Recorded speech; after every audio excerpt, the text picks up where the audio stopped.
Hello people, this is my first vlog actually. আমি এর আগে কখনো vlog করিনি, আজকে প্রথম করতেছি। জানি না কেমন হবে, প্রফেশনালদের মতো তো আর না।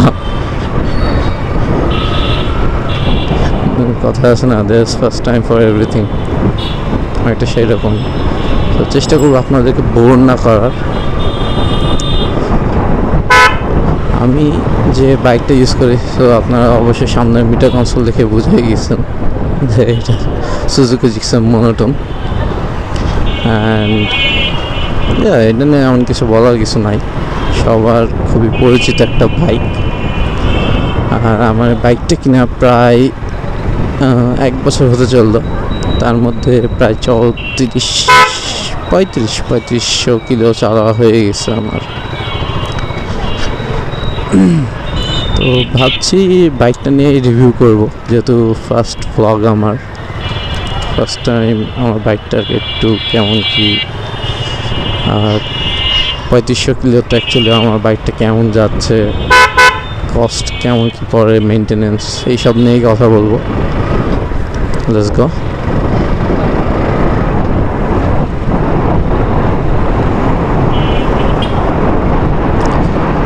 সো আমার বাইকটা নেওয়া অ্যাকচুয়ালি 2022 গত বছরে, তখন ঈদের কিছু দিন আগেই ছিল।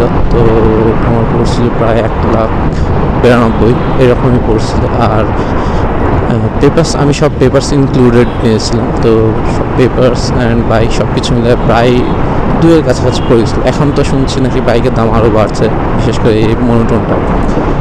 আর সুজুকির কাছে একটা কথা বলতে চাই, সেটা হচ্ছে এই বাইকটা অনেক মানুষের কাছে প্রিয় অ্যান্ড এর পারফরমেন্সের জন্যই অনেকটা প্রিয়। তো আপনারা যখন নতুন নতুন আরও মোনোটোনের ম্যাট করা নিয়ে আনতেছেন, সব কিছু আনতেছেন, সো আমার মনে হয় এই বাইকটাকে কিছু আপগ্রেড করা উচিত। যেমন অ্যাটলিস্ট ডাবল ডিক্সেরটা তো মার্কেট থেকে চলেই গেছে মোনোটোনের, বাট অ্যাটলিস্ট এখন সিঙ্গল চ্যানেল এবিএসটা ইনক্লুড করা উচিত। কেননা দেখেন বর্তমানে 2 লাখ টাকা কিংবা, হ্যাঁ বাইকের দাম বাড়ছে, বাট এই বাইকটার কম্পিটিটর হিসাবে যে বাইকগুলো আছে সেগুলোতে প্রায় এখন এবিএস ইনক্লুড করা হয়ে গেছে, ঠিক আছে। সো আমার মনে হয় it is high time for Suzuki to include ABS on this Gixxer monotone. আর আরেকটা, হ্যাঁ সরি, আমি আসলে অন্যদিকে চলে গেলাম। তো যেটা বলছিলাম, যে আমার বাইকের রিভিউ যেটা বলতে চাচ্ছিলাম, সেটা হচ্ছে আমি 3500 কিলো চালাইছি এই বাইকটাতে কেনার পর থেকে। অ্যান্ড আমি ওভারঅল অনেক ভালোও পাচ্ছি, সার্ভিস অনেক ভালো পাচ্ছি। প্রবাবলি আমি এর আগে যে হচ্ছে মডেলগুলো ইউজ করতাম সেটা হচ্ছে মোটুলেরই, যেটা 10W40, যেটা ব্লু কালার প্যাকেজ, মানে এক কথায় হচ্ছে মিনারেল, যেটা সেটা ইউজ করতাম। তো ওইটা ইউজ করার কারণে যে পারফরমেন্সটা পাচ্ছিলাম ভালোই ছিল ওটা। বাট আমি রিসেন্টলি যে মডেলটা চেঞ্জ করছি, সেখানে আমি হচ্ছে মোটুলে যেটা সিনথেটিক, একদম পিওর সিনথেটিক, যেটা ভালোটা, তো সেটা ইউজ করছি। অ্যান্ড গাইজ অনেক অনেক ভালো, আমি অনেক ভালো সার্ভিস পাচ্ছি মোটুলের সিনথেটিকটা ইউজ করার কারণে, এবং ইঞ্জিন প্রচুর স্মুথ হয়েছে। আর সবাইকে একটা কথাই বলবো, যারা আমার মতো নিউ বাইক কিনে চালাচ্ছেন, সো এই ব্রেকিং পিরিয়ডটা অবশ্যই মেনটেন করবেন। ব্রেকিং পিরিয়ডটা মেনটেন করা খুবই জরুরি, কারণ না হলে আপনার লং টার্মে যে আপনার বাইকটা ভালো আপনাকে সার্ভিস দিবে না।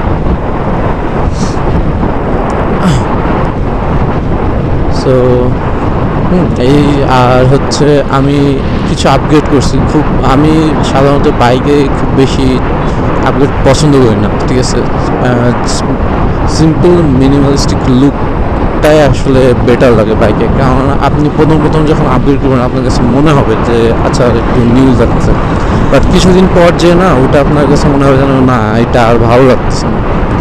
তো তখন আবার আসলে লাগানো, আবার স্টিকার লাগানো, খোলা, এটা মানে আর খুবই ঝামেলার একটা ব্যবসা। সো সেই তুলনায় আমি বলবো যে আপনি যত মিনিমালিস্টিক সিম্পল রাখবেন বাইকটা আপনার অ্যাকচুয়ালি ভালো লাগবে, লং টার্মে যেও ভালো লাগবে। কিন্তু এটা তো এক একজনের পার্সোনাল ব্যাপার, কার কেরকম পছন্দ হয়, সো এটা নিয়ে বেশি বলা ঠিক হবে না। আমি জাস্ট আমার মতটা দিলাম, অ্যান্ড আমার মনে হয় বেশিরভাগই এটা আমার মতের সাথে একমত হবে যে বাইক যত সিম্পল এবং শোরুম রেডি যেভাবে বাইকটা থাকে ওইভাবে রাখলে বাইকটা কখনোই আমার মনে হয় আপনার কাছে ওল্ড মনে হবে না। ঠিক আছে, কেননা একটা কারণ কি জানেন, সেটা হচ্ছে আপনি যখন স্টিকারিং করেন এটা করেন সেটা কয়েকদিন ভালো লাগে, বাট ওইটা যখন আপনি ওইটা করবেন না, ওইটা বাইকটার যে নিউ যে লুক, যেটা আমরা বলি যে নতুন গাড়ির যে একটা একদম পিওর ক্লিন যে লুকটা থাকে সেটা সেটা থাকে না। ঠিক আছে, স্টিকারিং এইসবের কারণে। আর যখন আপনি বাইকটাকে ওইভাবে রেখে দিবেন, মানে একদম শোরুমে থেকে নিয়ে আসার পর থেকে যেভাবে সেইভাবে যদি আপনি রেখে দেন, সো আপনার বাইকটা আপনার দেখলে কখনোই মনে হবে না যে আমার বাইকটা ওল্ড হয়ে গেছে। সবসময় মনে হবে যে আপনার বাইকটা নিউ, যদি কিনা আপনি যত্ন করেন বাইকের। ঠিক আছে। আর আম, আমি এর আগে যে বাইকটা ইউজ করতাম, আমার যেটা ছিল সেটা হচ্ছে ডিসকভার 135। ওইটা আমি ইউজ করতাম। ওইটা প্রায় আমি 10 বছর ইউজ করছি। 10 বছর, yes, you had it right. And আমি পিকচার দিয়ে দিব আপনাদের। এটার সেল কর যেদিন সেল হয়েছে ওই দিনকারই আমার পিক তুলছিলাম। তো আপনি দেখতে পারবেন যে বাইকে মানে খুবই 10 বছরে অ্যাকচুয়ালি একটু এদিক ওদিক তো স্ক্র্যাচ তো লাগবে, এটা স্বাভাবিক, বাট আপনি পিকচারে দেখতে পাচ্ছেন অ্যাকচুয়ালি গাড়িটা আমার যেরকমভাবে কিনা ওইভাবে রেখেছি। অ্যান্ড আমি অবশ্য যে কোনো জিনিসের যত্ন নেওয়া যায়, যত্ন না নিলে তো সেটা টিকবে না, তাই না? তো আমি যত্ন নিতাম বাইকে। অ্যান্ড আমি আসলে আমার বাইক আমি সার্ভিসিং সেন্টার খুবই কম নিয়ে গেছি, মানে কি বলবো, সার্ভিসিং সেন্টার আপনারা যতটা পারবেন অ্যাভয়েড করার চেষ্টা করেন, আমি এটাই বলবো। ঠিক আছে স্যার, কারণ দেখেন বাইকের যে মেনটেনেন্সগুলো থাকে খুব বেশি কিছু করা লাগে না।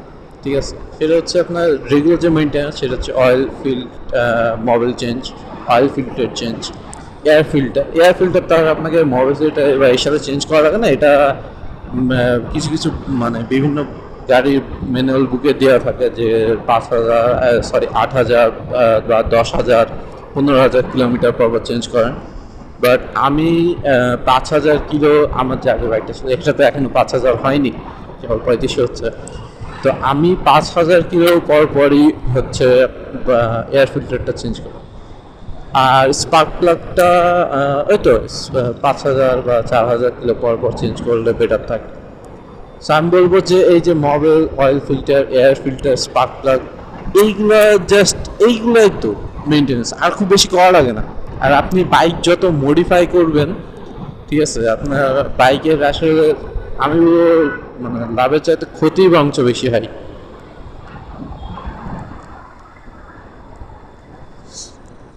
আমি আমার বাইকে এখন অব্দি আমার একটাই আমি মডিফিকেশন করছি, না একটা না, সরি দুইটা বলতে হবে। মডিফাই একটাই করছি, সেটা হচ্ছে যে ফোনের এটা দেখতে পাচ্ছেন। সো এটা আমি স্টকটাও রাখছি, অ্যান্ড সাথে হচ্ছে একটা পপ হর্ন লাগাইছি, কারণ কারণ হাইওয়েতে গেলে অ্যাকচুয়ালি সুজুকির এই যে হর্ন, এ কোনো কাজের না, এ কোনোই কাজে দিবে না আপনার।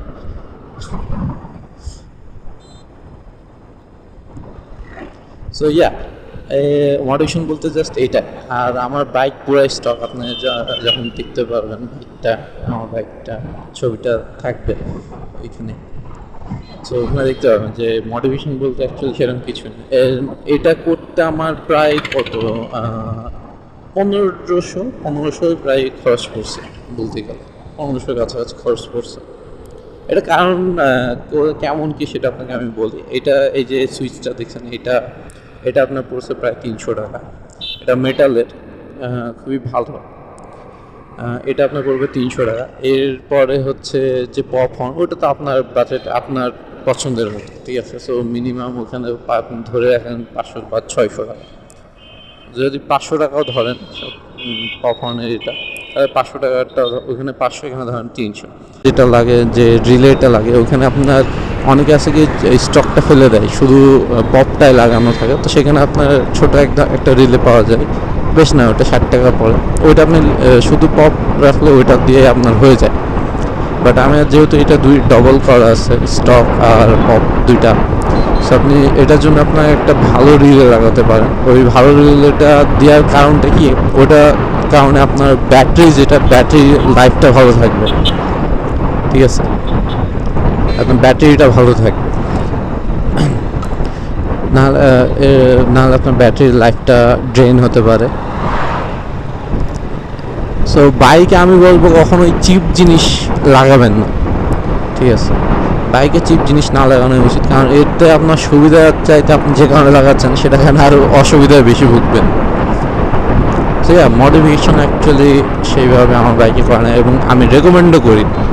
আমাকে যদি কেউ বলে যে ভাই বাইকে এইটা করবো ওইটা করবো, আমি বলছি যে ভাই দেখো, যত সিম্পল অ্যান্ড মিনিমালিস্টিক রাখবা অ্যান্ড যত কম মডিফিকেশন রাখবা, তোমার বাইকটা লং টার্ম তোমাকে সার্ভিসটা বেটার দিবে।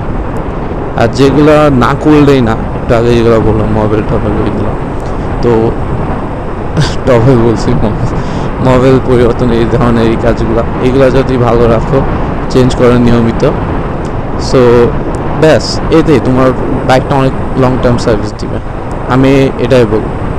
সো এইগুলো মডিফিকেশন অ্যান্ড অন্যান্য এইসব কথাগুলো নিয়ে।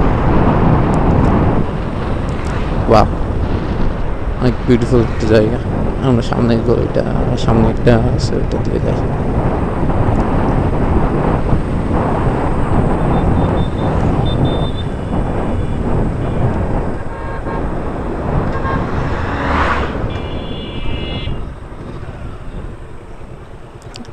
হচ্ছে বিএডিসি।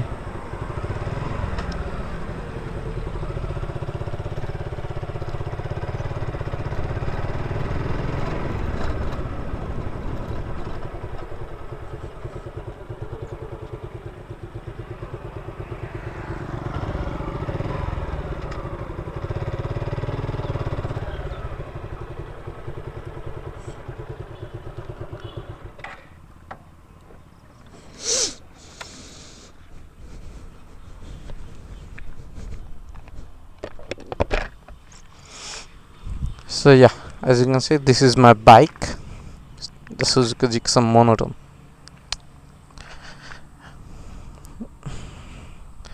আর যেটা আমি বলছিলাম, এই যে হর্নের এটা হচ্ছে বোশেকের, এই যে দেখতে পাচ্ছেন এখানে কাজটা, এটা হচ্ছে স্টকটা, অ্যান্ড এটা হচ্ছে পাম্প। ব্যাস এই একটা জিনিস আমি পরিবর্তন করছি, আর কিচ্ছু না বাইকে।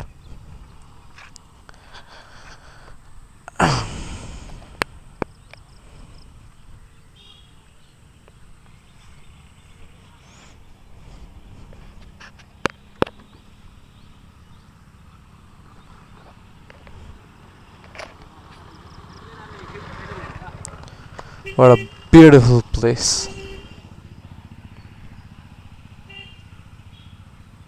Wow.